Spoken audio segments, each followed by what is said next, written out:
Selamat siang kakak-kakak. Hari ini saya akan mempraktikkan cerita untuk bulan Februari, khususnya cerita yang kedua, yaitu mengganggu teman bukanlah lelucon. Nah, cerita ini menceritakan bahwa ada seekor anjing yang dibuli oleh anjing lainnya. Nah, ini akan tujuannya adalah untuk kita mengajarkan kepada anak-anak supaya anak-anak tidak membuli teman-temannya. Oke, langsung saja bagaimana ceritanya? Kita akan mulai simulasi pada hari ini. Selamat sore adik-adik. Apa kabar kalian semua? Wah, semangat semua ya. Kakak mau tanya nih, di rumah siapa yang punya hewan peliharaan? Wah, si Stephen ada tuh. Kamu pelihara apa, Stephen? Kucing. Ada lagi? Wah, ada yang pelihara ayam. Ada pelihara ikan. Ada yang pelihara anjing? Wah, sayang nggak sama anjingnya? Pasti sayang karena kalian sudah pelihara, pasti kalian akan rawat. Nah, hari ini kakak akan menceritakan cerita seekor anjing, kisah seekor anjing. Kira-kira seekor anjing ini kenapa ya? Ada yang penasaran? Oke, langsung saja ya, kita simak baik-baik. Di sebuah kota di Pontianak, Kalimantan Barat, terdapat seekor anjing namanya Yoki. Nah, Yoki ini sudah berumur 2,5 tahun. Wah, 2,5 tahun dia udah mulai untuk bisa belajar adik-adik, sehingga dia mau sekolah. Dia udah usia-usia sekolah, sehingga mamanya pun mau mendaftarkannya ke sebuah sekolah anjing. Di sana dia akan bertemu dengan teman-temannya dan dia pun sangat senang sekali. Hore, hari ini aku akan sekolah. Dia sangat senang. Dia membawa tasnya, lalu dia berlari-lari. Mamanya bilang, Yoki, Yoki, tunggu. Nanti kamu jatuh, jangan terlalu kencang larinya. Dia pun semangat menuju ruangan sekolah tersebut. Sesampainya di ruangan tersebut, mamanya mendaftarkannya kepada gurunya. Yoki sudah didaftarkan adik-adik dan mamanya bilang, sampai jumpa nanti Yoki, mama pulang dulu. Mamanya pulang. Dadah mama, kata Yoki. Yoki pun tinggal sendiri di dalam ruangan itu dan dia pun mencari temannya, mulai mencari temannya di ruangan-ruangan lain. Sesampainya di lorong, dia bertemu seekor anjing yang sangat besar. Anjing besar ini sebetulnya seumuran dengan dia, adik-adik. Tetapi badannya 4 kali lebih besar dari Yoki. Nah, dia ini adalah anjing jenis pitbull. Makanya kenapa badannya besar. Nah, namanya adalah Piko. Yoki bertemu Piko. Karena Yoki ini pengen kenalan, tapi dia takut adik-adik.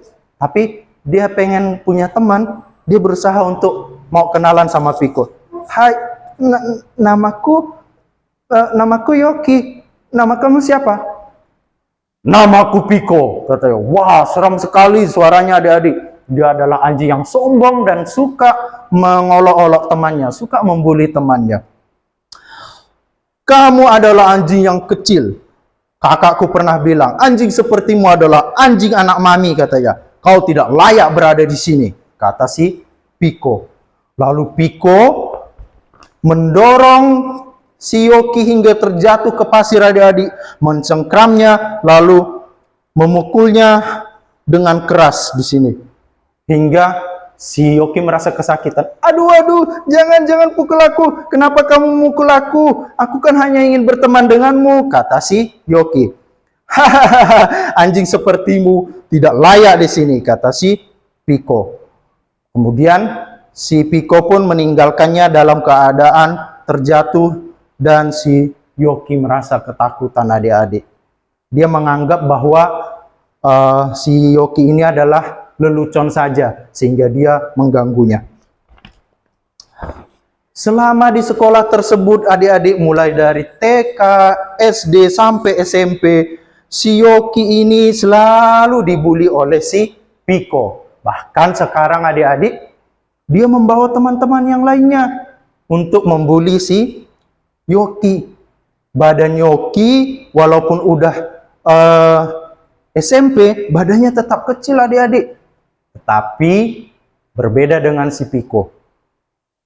Karena dia adalah jenis anjing pitbull, anjingnya badannya itu lebih besar dari sebelumnya, dari pertama mereka bertemu. Dia pun setiap hari melakukan hal yang sama, mengganggu si Yoki, hingga Yoki merasa ketakutan, tidak percaya diri lagi. Setiap pergi ke sekolah, dia merasa ketakutan. Hingga suatu hari, hujan sangat deras sekali.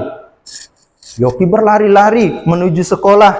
Dia mau menyelamatkan bukunya dan tasnya supaya tidak basah. Tiba-tiba Piko datang. Hei, mau kemana kamu?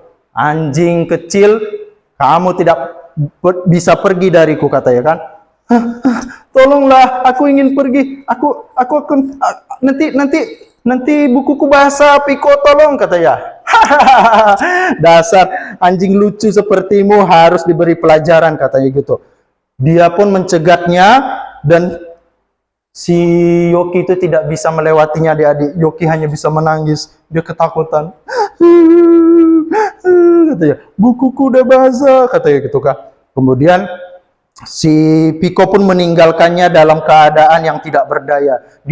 Si Yoki ini merasa sangat ketakutan, adik-adik, dan dia selama ini sudah mengalami gangguan daripada si Piko tersebut. Hingga keesokan harinya, suatu sore, si Piko jalan-jalan. Lalu dia melihat ada garis polisi di sebuah tempat tinggal di depan rumah seseorang. Lalu dia bertanya ke anjing tua di sini, ada apa ini anjing tua, katanya kan. Aku tidak tahu, sepertinya ada sesuatu yang tidak beres, kata si anjing tua itu. Mungkin besok di koran akan dimuat beritanya, katanya gitu. Baiklah, katanya. Lalu si Piko pun pergi. Keesokan harinya dia membeli koran. Di dalam koran tersebut tertulis, seekor anjing kecil ditemukan terkapar, sakit keras, katanya. Wah, dengan kagetnya si Piko, ini kan si Yoki. Dia pun merasa terkejut, adik-adik. Dia mengingat hal apa yang sudah dilakukannya selama ini kepada Yoki. Ditulis lagi di dalam koran tersebut. Diduga dia sering dianiaya, sering diganggu oleh anjing-anjing lain, sehingga dia merasakan kesakitan, hingga sekarang dia sakitnya lebih parah lagi, katanya. Wah, di situ si Piko merasa bersalah, adik-adik, karena dia mengingat selama ini Piko adalah salah satu yang membuli dia, bahkan yang paling sering mengganggu si Yoki tersebut. Dia pun merasa sangat menyesal, adik-adik. Aduh, bagaimana ini? Aku telah membuat orang menjadi hampir mati, katanya seperti itu. Bagaimana ini ya? Aku menyesali perbuatanku.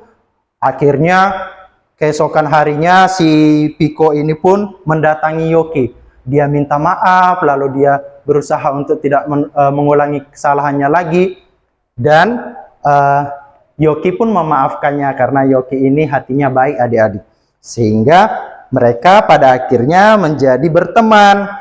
Nah, sekarang Piko tidak lagi mengganggu si Yoki. Bahkan Piko ini karena badannya besar, dia menjadi pelindung untuk Yoki. Ketika ada anjing-anjing lain mau mengganggu Yoki, maka Piko akan berada di depan untuk menghalanginya dan menolong si Yoki. Nah, ceritanya selesai. Tepuk tangan. Nah, adik-adik, begitu juga nih dengan kita. Seringkali nih di dalam pertemanan di sekolah kan, kita sering menganggap bahwa ketika kita mengganggu orang lain itu sebuah lelucon, sebuah hal yang lucu. Tapi bagi orang yang kita ganggu, apakah itu lucu? Nah, tidak.